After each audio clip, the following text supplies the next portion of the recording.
Muy buenas noches, estimados alumnos.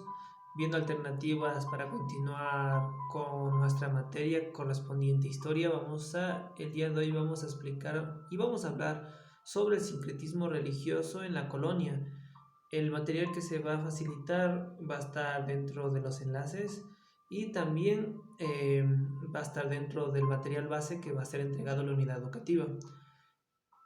Se pueden basar también en los libros de texto, en la cual también se explica de forma detallada, pero de cierta manera vamos a intentar detallar lo mejor posible en este video a manera de pastillita para que ustedes comprendan cómo fue este proceso de mestizaje artístico sobre el sincretismo religioso cuando los españoles intentaron dogmar a los indígenas de una forma indirecta, manejando el arte y la religión.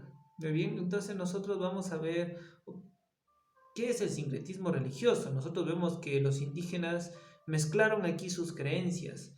Recordemos que los españoles, los que eran encargados de las tierras, ellos de alguna manera buscaban cómo manipular mediante culpa, mediante la religión a los indígenas para que se dobleguen a los caprichos de los españoles. Y era una forma también de calmar ese espíritu guerrero que los indígenas poseían. Vemos acá que los indígenas aceptaron externamente el cristianismo, más que todo por presión social. También ellos intentaron compaginar con el cristianismo con su antigua religión. Recordemos el pensamiento cosmogónico, el pensamiento mítico que manejábamos aquí. Estaba Pachamama y estaba Viracocha, eran los dioses, también el dios Sol, eran dioses, deidades que manejaron muchos siglos, muchos milenios, el pensamiento mítico y eh, explicaba muchos fenómenos, pero por presión social tuvieron que adaptarse a esta nueva religión. Entonces nosotros vamos a ver que dentro del sincretismo religioso, la evangelización fue algo importante dentro del proceso de mestizaje. Entonces podemos ver que el sincretismo religioso es el intento de mezclar religiones distintas. Al hacerlo se adoptan elementos como los ritos, como las leyendas, las mitologías de ambas religiones.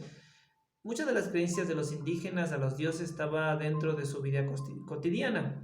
Por eso cuando los colonizadores llegaron no fue fácil implementarlos a los cultos cristianos. Los españoles fueron obligados a permitir que los indígenas conservaran algunos de sus ritos religiosos para acostumbrarse con más facilidad a la religión católica. Entonces, vemos que uno de los primeros pasos para transformarlos a religión era manipularlos mediante historias, mediante leyendas, y a posterior se los bautizaba, y este era como un hito, una marca para designar que tú has cambiado de religión, era muy importante. Entonces aquí también vemos cómo la educación influye bastante. Un español de cierta manera ilustrado, el que manejaba religión, a comparación del indígena, el cual humilde y no manejaba cierta parte de cultura. Es una forma también de adoctrinar. Vemos acá cómo se enfocan, cómo se plasman las obras religiosas. Nosotros ya hemos hablado de los ejemplos, tenemos a la Virgen de Guadalupe, ¿no? Entonces nosotros vemos que en este sincretismo religioso se cambia estas figuras, viene o se aculturaliza dentro de nuestro contexto, ya no es una virgen de cierta manera española, con rasgos españoles o rasgos anglosajones o rasgos europeos, sino que se transforma los rasgos a un rasgo indígena, un rasgo mestizo, criollo prácticamente. Entonces, vamos a ver algo relevante, ¿no? Desde las cartas que enviaba a los reyes, tanto a Hernán Cortés en México o Francisco Pizarro, se mencionaba a los indígenas como animales con almas. Entonces, ¿qué quiere decir esto? ¿O a qué se refiere? Que los indígenas, de cierta manera, si bien era cierto, los consideraban seres humanos, pero por el simple hecho de no ser culturalizados, entre comillas, se los consideraba como almas al cual la religión venía a salvar. Y el adoctrinaje era una manera de salvar sus almas.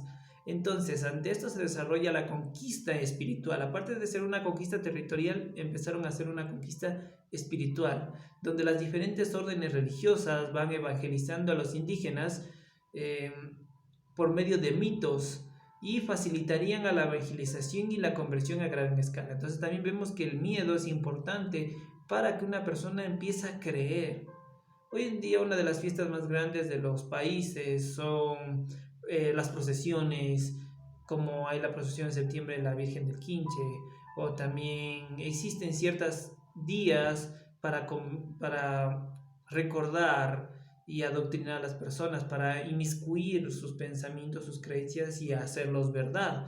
Eh, en la cual, por ejemplo, la Virgen del Quinche se hace una peregrinación al Quinche, obviamente, en donde se muestra esa religión hacia esa creencia, esa fe, y esta a fin de mantener una tradición de la religión, obviamente. Esa fue una manera de imponer, una manera muy inteligente de imponer. Continuando, vemos que igual, en 2 de noviembre implementan nuevas cosas, nuevas creencias. Por ejemplo, el Día de los Muertos en México o el Día de los Difuntos en Latinoamérica, especialmente en Ecuador. Colada morada, ciertas cosas y tradiciones que se explican sobre estos días, por ejemplo, 2 de noviembre, son españoles, pero aculturalizados a nuestras creencias. Y vemos que prácticamente se origina de la cultura indígena, pero siempre va con el tono religioso impuesto por los españoles. Entonces la festividad se celebra alegremente y fue corrido por los españoles hacia estas fechas porque caía en los días de Todos los Santos o el Día de Todas las Almas, como lo honraba la religión a fin de honrar a los difuntos. Entonces ahí existe el sincretismo religioso, cuando existe la mezcla de creencias entre la creencia religiosa con la creencia indígena. Entonces vemos que de cierta manera comparten, ¿no? Vamos a ver un poco sobre qué hemos heredado a los latinoamericanos del pasado colonial. Entonces, nosotros vemos lo que nos ha quedado del pasado colonial son los días festivos, la base de los cultos de los indígenas y españoles, el catolicismo, como también los ritos.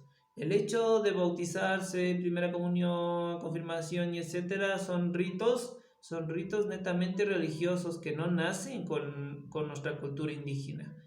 En la época colonial también hubo el sincretismo con otras culturas. Hoy seguimos viviendo el sincretismo en distintos niveles y formas que el tiempo pasa y las personas también. Entonces, estas creencias se van modificando gracias a los cultos y pensamientos de ellas, buscando siempre una personalidad y más que todo una identidad propia. Eso es lo que nos identifica. Vemos que 2 de noviembre en México, el Día de los Muertos para los mexicanos, pero vemos que en Ecuador es muy diferente, es una época también de compartir en familia y en cierta época era compartir con los difuntos. Veíamos como las personas asisten a los cementerios y comparten con su ser querido que ya ha fallecido ciertas comidas o ciertos ritos que le gustaba a la persona cuando estaba en vida. Entonces van cambiando ciertas cosas. Se puede ver en la película de Disney, Coco, cómo reflejan ellos el Día de los Muertos, como un día en la cual hay un puente mítico, religioso, en la cual los muertos descienden hacia el mundo carnal de los vivos y así viceversa, visitar a los vivos eso es pensamiento mítico, religioso. Pero vemos que todo esto viene del rito de ideología judeocristiana. Bueno, entonces eso sería prácticamente un poco sobre el sincretismo religioso de forma general. Estaríamos viendo más adelante lo que es el sincretismo religioso correspondiente a las obras de la escuela quiteña, cómo los indígenas empiezan a plasmar sus obras de enfoque religioso, utilizando ciertos aspectos y ciertos estilos, más que todo indígenas, y cómo se culturaliza todas estas obras que han marcado hasta la actualidad, y lo podemos reflejar cuando nosotros visitamos una catedral, una iglesia, o vemos una pintura religiosa, o cuando vamos nosotros a algún monasterio se puede ver las formas de comportamiento de los padres y la forma de comportamiento, cómo sus padres plasmaron aquellas obras. Entonces sería todo el día de hoy. Espero que este video les haya sido de forma muy resumida, muy sintética, más que todo para que ustedes comprendan el sincretismo religioso influyente más que todo en la cultura ecuatoriana. Como tarea se les va a enviar, tienen que diseñar en Word, eh, vamos a diseñar un mapa conceptual caracterizando todo lo que es sincretismo religioso en forma general. Podemos utilizar este video a manera de fuente para hacer su mapa conceptual y eso lo van a enviar vía correo electrónico. Ha sido un gusto y vamos a seguir nosotros aprendiendo hasta que pase esta etapa, situación límite que nadie lo sabía, y vamos a seguir para que los contenidos no se aglomeren tanto y luego tener dificultades. Espero que haya quedado muy claro y nos estaríamos viendo para la próxima. Hasta luego.